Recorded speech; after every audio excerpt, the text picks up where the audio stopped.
And I applaud the Parkland young people for coming up. That's what you're supposed to do. When your environment is attacked, you're supposed to stand up and come back and make noise and show solidarity towards the regimes that challenges you and attack you and seek to take you out.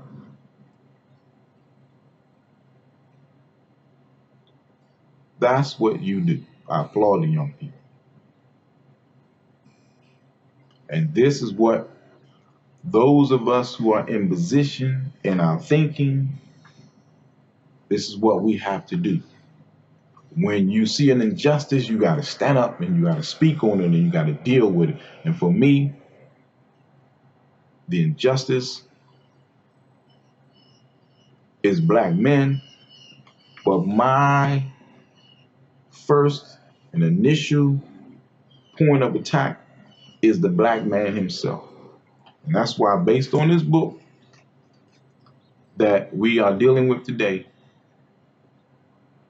the first book, of course, The Black Man, Your Purpose and Plan. But the discussion today is going to be based on my other book. Don't give the beast the advantage. Those who have an ear, let them hear. Now, when you look at this book and you see police badges, so on and so on, it's easy for someone to say, man, you calling police officers beasts? No. This book is about the beast of one's attitude. We're dealing with the attitude. Don't let the beastly attitude take advantage. Don't give it the advantage over your thinking. Don't allow the beastly attitude to be a stronghold over you. Because whoever controls the mind controls the body. And this is why you're seeing black men challenging authority in a beastly manner. I'm sick of police officers. I'm sick of this. I'm sick of that. Nah, brothers. You wind up dead because the person that you before, they don't care anything about you, and you claiming and hollering, we got rights. And that white man is looking at you saying, we don't care about your rights. You don't have no rights with us. We got the right to shoot you dead. It's plain and simple as that. And you have to be a smart, intelligent black man to know that this is a white man who is quick on the draw, quick on the trigger, and will take you out and send you to your grave. And who are you? What good are you in the grave, black man? What good are you? Dead and gone. And you just a symbol, a memory. You ain't no good to nothing, no one, dead and gone. This is why the devil seeks to take, steal, kill, and destroy. Because if the devil can take you out of here, you are no longer a threat to him. And this is what the devil is doing. The devil is on the move to remove all threats of his kingdom. And any time that you find yourself under constant threat is because you're a threat to the devil's kingdom. But if the devil ain't bothering you, if the devil is just leaving you be and letting you do your thing, that means you got a part-time demon on you. And that part-time demon is there for the purpose of you living a part-time life. You don't mean nothing. You ain't no hurt, no harm, no danger. You ain't no threat. But if you find yourself under complete attack daily, that means you have legions of demons on your back. And a legion is an army, an Italian army that consists of, and this is the title given to an Italian army called the Legion. And it's a army consists of 10 to 20,000 foot soldiers. 10 to 20,000. And if you read the scriptures when the hog and the swine went over the cliff as Christ came on the scene and the demons spoke to Christ saying, do not send us to the abyss. They didn't want to go to the lake of fire, but allow us to enter into the swine and go over the hill, and Christ gave them that permission. Go on the swine and go over the hill. And they went into a herd of swine.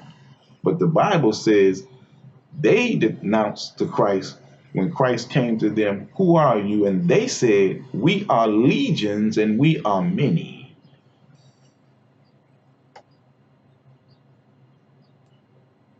10 to 20,000 demons went into a whole herd of swine over the cliff. And the swine, exactly what they did, they went over the cliff. And this is what we are under when you find yourself under constant attack. There are legions assigned to attack you and attack every aspect of your life. And devil sends his people in the midst to do just that. But if you a brother who's sitting on the block, love your weed, love your smoke, love your drink, pants hanging down, you ain't got no job, you waking up in somebody else's house, on somebody else's couch, running your mouth, arrogant, talking stupid, hollering you ain't working for the white man, you ain't got a penny in your name, you ain't got a pot to lay on or pee in, and all you know is how to jump in a conversation and exercise the knowledge, understanding that is already in you when the conversation come about. But after that conversation leaves or is done, you go back to the same old foolishness.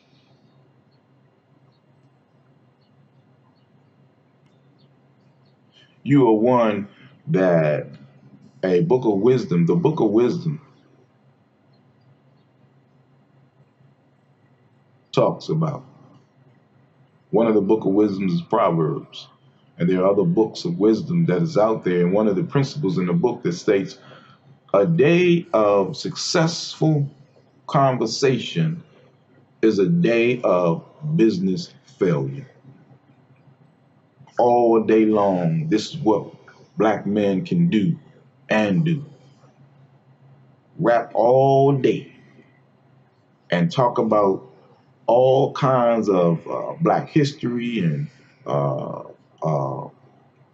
black existence, Egypt this, Nigeria that, Nubia that, all this talk, and showing yourself to have full knowledge of a lot of this stuff,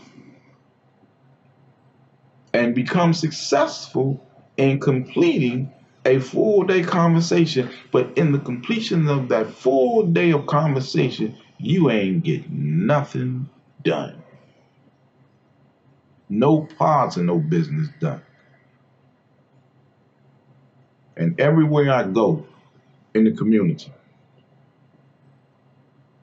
the one place of business that I constantly see more black men around is a liquor store or some Asian or Korean convenience store with the hoodie on and your drawers on your behind, down on your behind, and looking dusty, raggedy, and just don't care about life and think that's the image, think that's the way,